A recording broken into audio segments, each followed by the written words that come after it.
Hello students. Previous lecture में हम लोग वेक्टर के कुछ टर्म्स देखे थे, जैसे कि आपका negative of vector, modulus of vector, coplanar vector, coinitial vector, fix vector, null vector, zero vector, ये सब देखा था आपने। ठीक है, तो उसका प्रेजेंट रिप्रेजेंट कैसे करते हैं। ठीक है, तो सबसे पहले रिप्रेजेंट मतलब 20 न्यूटन फोर्स दे रखा है आपका, 20 न्यूटन फोर्स दे रखा है। अगर कोई फोर्स आपका, जैसे मैंने बताया था कि जितने भी क्वांटिटी है दो पार्ट में डिवाइड होता है, एक स्केलर होता है, दूसरा वेक्टर होता है आपका। ठीक है, तो अगर इसमें 30 डिग्री है आपका, 30 डिग्री अगर ईस्ट ऑफ नॉर्थ दे रखा है, तो इसको कैसे प्रेजेंट करेंगे, प्रेजेंट करना है इस फोर्स को। तो सपोज कीजिए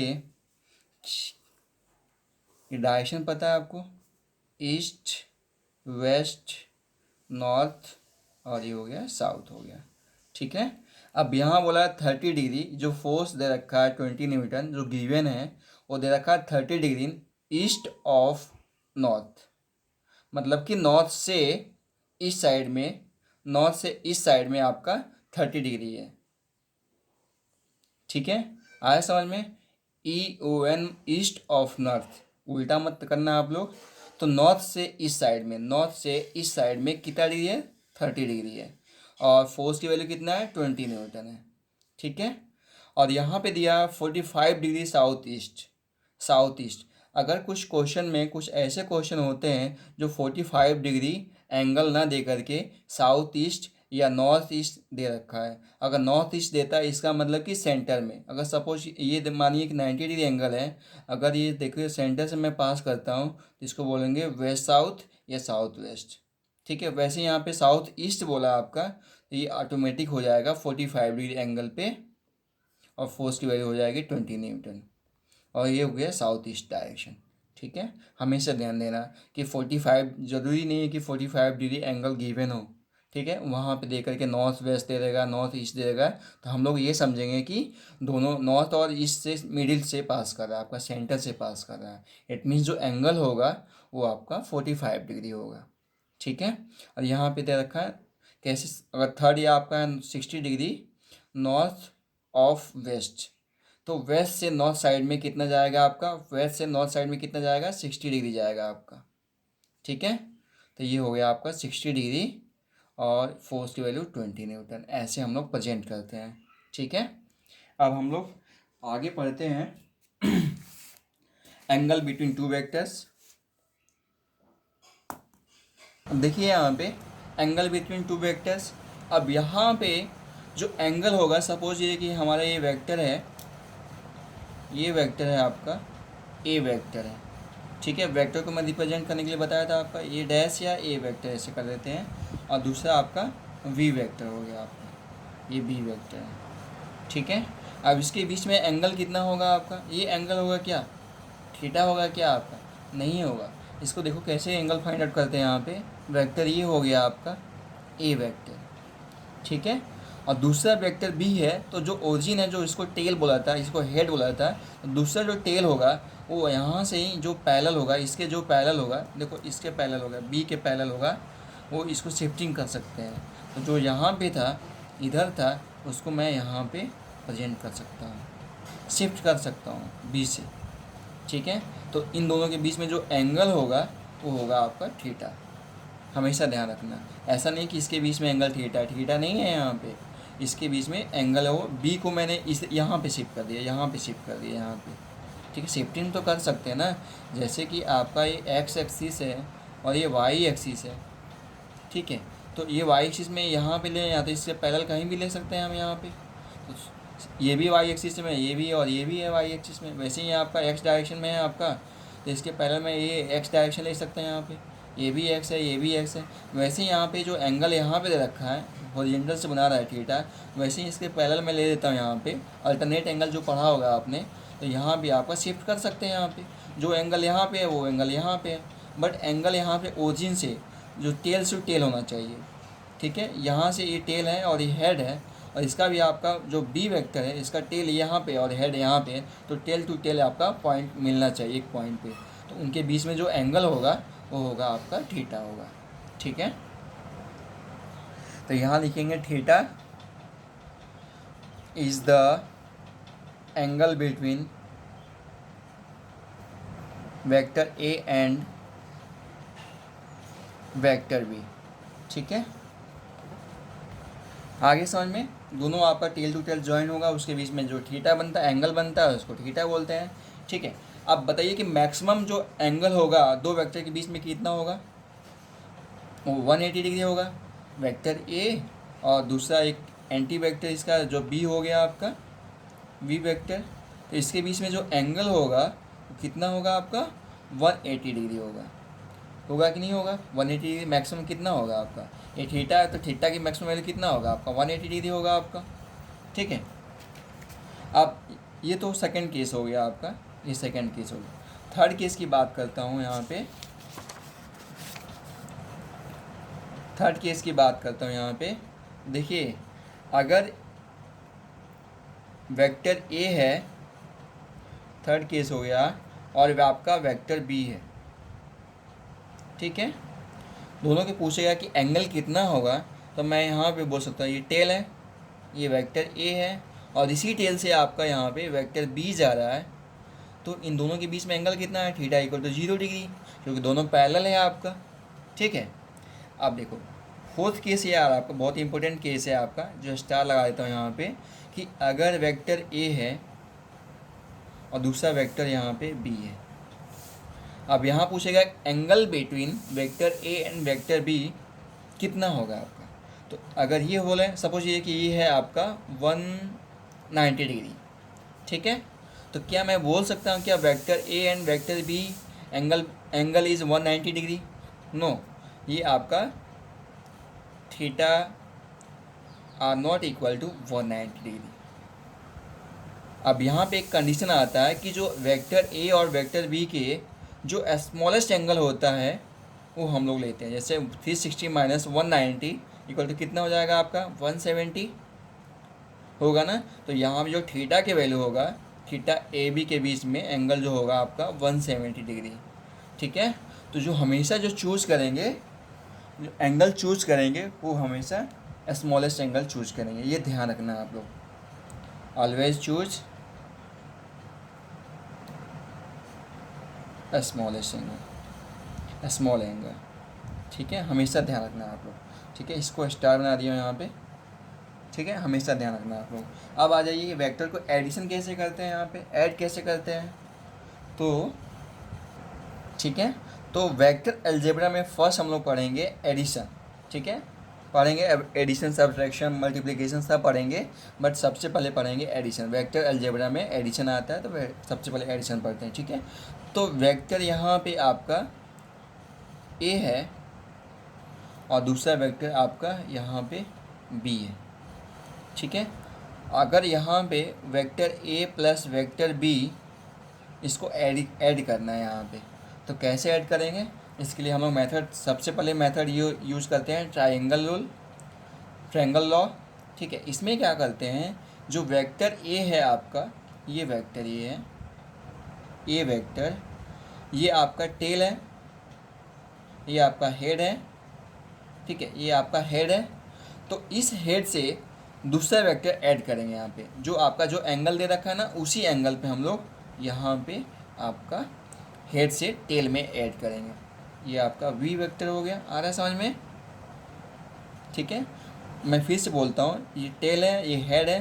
फर्स्ट का जो हेड होगा सेकंड का टेल से ऐड करेंगे यहाँ पे, तो उसी एंगल पे। देखो यहाँ पे वेक्टर ये हेड से दूसरा टेल में यहाँ पे ऐड कर देंगे यहाँ पे ऐसे। ठीक है, ये हो गया। अब क्या करेंगे, ट्रायंगल रूल में जो इनिशियल पॉइंट है आपका, ये इनिशियल पॉइंट है वो बोल देता हूँ, और ये आपका फाइनल पॉइंट है। इसको यहाँ से टेल टू यहाँ पे हेड मिला देंगे यहाँ पे, इसका एरो ऐसे हो जाएगा। तो ये हो गया ट्रायंगल रूल। तो ये आपको सी बोल देता हूँ, सी वेक्टर। तो सी वेक्टर इक्वल टू आपका A vector plus V vector हो जाता है आपका। ठीक है, तो ये हो गया आपका ट्रायंगल रूल। ठीक है, तो इसमें यहाँ पे डिफिनीशन लिखेंगे, इफ़ टू वेक्टर, ठीक है, ये डिफिनीशन हो गया। If two vectors are taken as the साइज of the triangle and are connected from head to tail, then sum of this two vectors is the third side of the triangle taken to the reverse order, ठीक है, ये आपका reverse order हो गया, ठीक है। तो C vector equal to A plus B vector हो गया, ये आपका ट्रायंगल रूल के अकॉर्डिंग ये आपका एडिशन ऑफ वेक्टर हो गया, ठीक है। अब दूसरा मेथड, अगर सपोज ये कि दो या दो से अधिक वेक्टर हो गया तो उसको कैसे ऐड करेंगे, तो दूसरा हमारा जो मेथड आता है वो आता है पॉलीगन मेथड, उसको बोलते हैं पॉलीगन लॉ,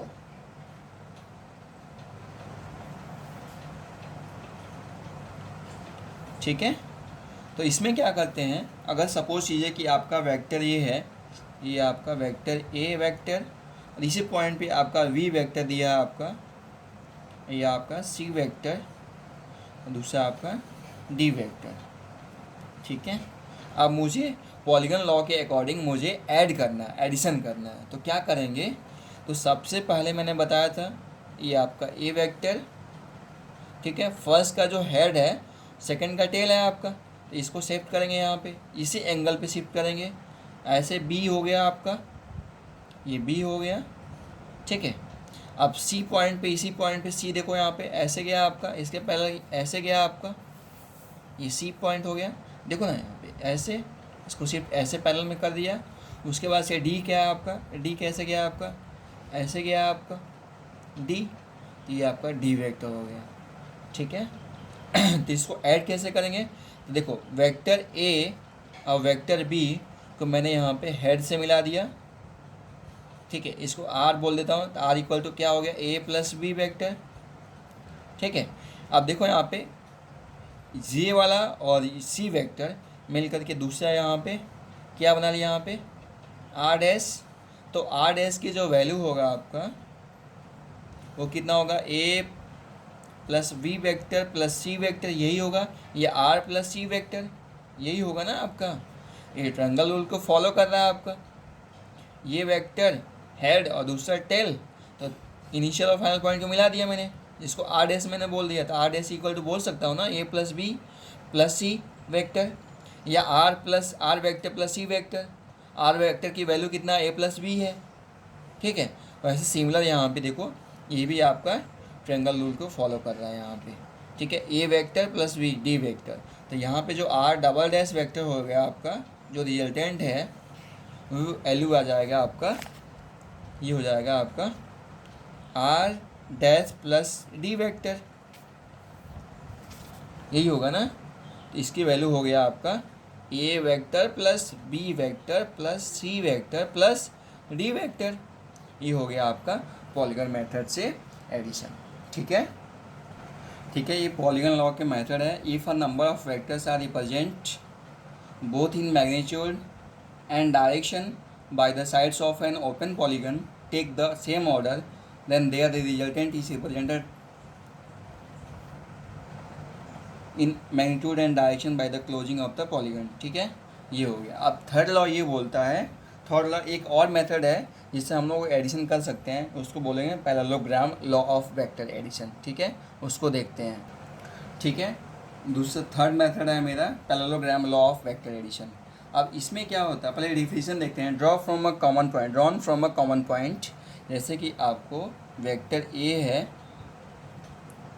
ठीक है, और दूसरा वेक्टर आपको गिवन है यहाँ पे वी वेक्टर, इसको एडिशन करना है पैरेललोग्राम लॉ के अकॉर्डिंग, ठीक है। तो क्या करेंगे, सेम प्रोसेस वही है आपका ट्रायंगल रूल वाला, वेक्टर ए और दूसरा आपका यहाँ से ऐड कर दिया टेल वाला, यहाँ पे वी वेक्टर हो गया, ठीक है, ये बी वेक्टर हो गया। अब यहाँ पे शिफ्टिंग कर दिया, यहाँ पे बी को इधर शिफ्ट कर दिया, यहाँ पे तो देखो यहाँ पे ये हो गया आपका, इधर शिफ्ट कर दिया, तो ये वी वेक्टर हो गया आपका, ठीक है। और दूसरा आपका ऐसे कर सकते हैं, यहाँ पे ये वाला शिफ्ट इधर कर सकते हैं, यहाँ पे ऐसे हो गया आपका। या एक और देखो यहाँ पे, अगर वेक्टर ए है और वेक्टर बी है, तो यहाँ पे वेक्टर ए और दूसरा आपका कॉमन वेक्टर, यहाँ पे ये कॉमन पॉइंट है आपका, देखो यहाँ पे कॉमन पॉइंट, ये आपका कॉमन पॉइंट हो गया आपका, वेक्टर बी हो गया आपका कॉमन पॉइंट, ठीक है, कॉमन पॉइंट पास कर रहा है। जो रिजल्टेंट होगा आपका, जो रिजल्टेंट होगा आपका, resultant is common completely represent both magnitude and direction by the diagonal, ठीक है। तो जो रिजल्टेंट होगा आपका, जिसका जो डायगोनल होगा वही आपका रिजल्टेंट होगा आपका, ठीक है। देखो यहाँ पे शिफ्ट कर दो, यहाँ पे ये शिफ्ट कर दो, इसको वाला नीचे वाला इधर शिफ्ट कर दो यहाँ पे, और ये वाला को इधर शिफ्ट कर दो, तो ये हो गया आपका, ये डायगोनल हो गया, जो जिसे रिजल्टेंट बोल देता है यहाँ पे। तो इसकी वैल्यू हो गई R vector equal to vector A plus vector B. ठीक है, ये आपका एडिशन हो गया बाय द पैरेललोग्राम लॉ। ठीक है, ऐसे करते हैं। तो इस पर क्या है कि क्वेश्चन कर लेते हैं। आइए देखते हैं कि ये जो पैरेललोग्राम लॉ है ये कम्यूटेटिव लॉ को फॉलो करता है कि नहीं करता है। तो देखते हैं, प्रूफ देख लेते हैं यहाँ पे। कम्यूटेटिव लॉ फॉलो करता है कि नहीं करता है ये वेक्टर। ठीक है, तो इसी क्वेश्चन में देखता हूँ यहाँ पे।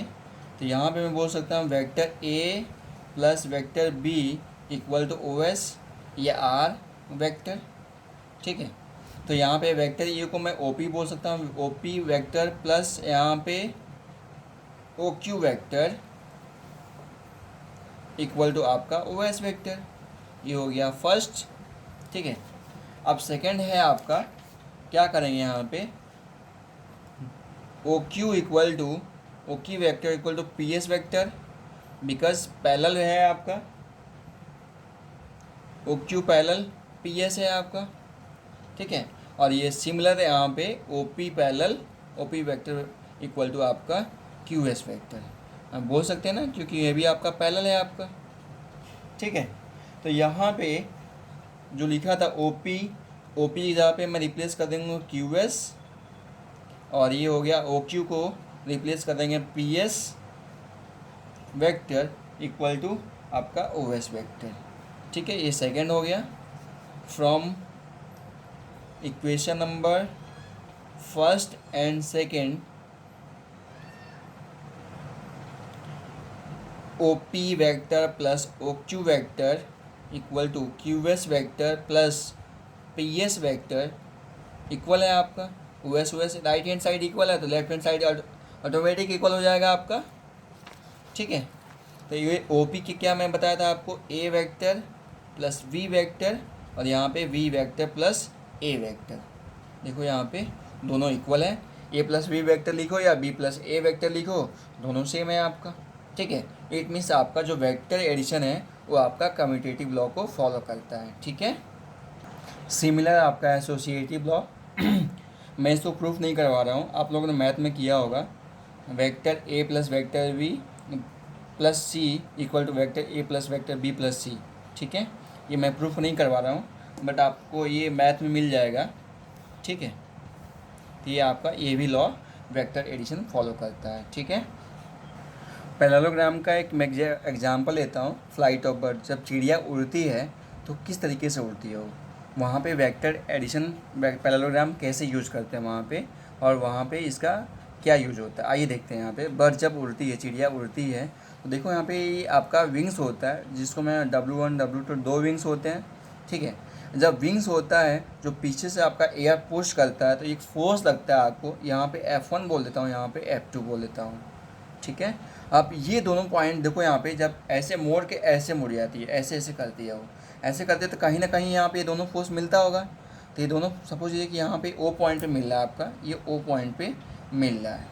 ठीक है, ये ओ पॉइंट पे मिल रहा है आपका। अब वो ओ पॉइंट पे है तो आपका एक्शन, न्यूटन थर्ड लॉ क्या बोलता है, every action equal N opposite reaction. तो F1 फोर्स लगाएगा तो इस पर एक अपोजिट फोर्स लगेगा आपका, जिसको रिएक्शन फोर्स बोलता हूँ, यहाँ पे R2 बोल देता हूँ, और यहाँ पे R1 बोल देता हूँ यहाँ पे। ठीक है, जो विंग्स फोर्स लगाया उसके बाद से एक पॉइंट मिला होगा, ऐसे कर्व शेप में घूमता है ना, एक पॉइंट मिला होगा, उसके बाद से रिएक्शन फोर्स लगाया according to Newton third law. ठीक है, अब ये एक पॉइंट मिला होगा। अब देखो यहाँ पे पैरेललोग्राम कैसे यूज़ करते हैं यहाँ पे। अब ये R1 वेक्टर हो गया, ये R2 वेक्टर हो गया, इसके बीच में एक रिजल्टेंट वेक्टर हो गया आपका, जिसको मैं R बोल देता हूँ यहाँ पे। ठीक है, R वेक्टर हो गया, ऐसे बोल देता हूँ ये आपका पैरेललोग्राम हो गया, आपका पैरेललोग्राम हो गया ना आपका ये वाला। अब देखो यहाँ पे अगर जैसे ही आपका बर्ड विंग्स के अकॉर्डिंग फोर्स लगाता है, आपका विंग्स से फोर्स लगाता है आपका, और फोर्स लगाने के बाद से एक पॉइंट मिलता है जो कि रिएक्शन होता है आपका, रिएक्शन होता है पुश करता है, न्यूटन थर्ड लॉ के अकॉर्डिंग पुश करता है आपका। अब पुश करने के बाद से यहाँ पे पैरेललोग्राम यूज़ करते हैं। अब देखो यहाँ पे जो नेट फोर्स होगा, जो रिजल्टेंट फोर्स होगा, वो सेंटर पे लग रहा है। और यही आपका चिड़िया मतलब कि जैसे विंग्स मारती है ना, तो आपका चिड़िया ऊपर चली जाती है। विंग्स मारती है तो आपका यही रिजल्टेंट फोर्स होता है जिसको पुशअप करता है आपका ऊपर साइड में, और उसको पुशअप करता है तो चिड़िया उड़ जाती है। ठीक है, तो यहाँ पे R vector equal to R1 vector plus R2 vector हो गया। दूसरा एग्जाम्पल कैसे हो गया, जो गुलेल देखो ना, स्लिंग देखे हो ना आप लोग, वैसे यहाँ पे एक सेंटर पॉइंट खींचते हैं ना, आपका वो सेंटर पॉइंट होता है आपका, उसका जो रिजल्टेंट होता है, जो सेंटर पे ही आपका फोर्स लगता है। देखा होगा आपने, गुलेल तो चलाया होगा ना आपने, या उसको इंग्लिश में स्लिंग बोलते हैं यहाँ पे। ठीक है, तो आपने ऐसे ही होता है ना गुलेल, ये होता है। मैं तो उतना अच्छे तरीके से नहीं बना पा रहा हूँ मैं, बट देखो आप लोग, ऐसे ही होता है आपका। इसमें एक रस्सी होता है, इसमें रस्सी होता है, ऐसे पकड़ के हम लोग खींचते हैं यहाँ पे, ऐसे ही होता है ना कुछ ऐसे।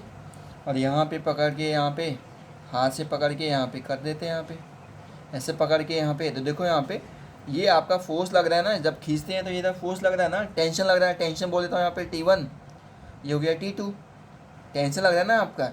अब इसी T2 को मतलब यहाँ पे जो रिजल्टेंट फोर्स होगा वो सेंटर पे लगेगा आपका। देखो यहाँ पे पैरेललोग्राम लग रहा है कि नहीं लग रहा है, लग रहा है ना। तो जो मैक्सिमम फोर्स होगा, इट मीन जो रिजल्टेंट फोर्स होगा T1 T2 का, वो सेंटर पे लगेगा आपका। इट मीन जो सेंटर पे जो फोर्स होगा वो T1 T2 से ज़्यादा होगा।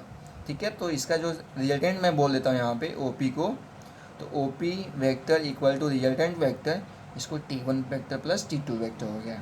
ठीक है, इसलिए सेंटर पे ज़्यादा फोर्स लगता है। कौन सा वेक्टर यूज़ किया, पैरेललोग्राम यूज़ किया। ठीक है, नेक्स्ट वीडियो में analytical method of vector addition use करके मैं बताऊंगा। ठीक है, थैंक यू।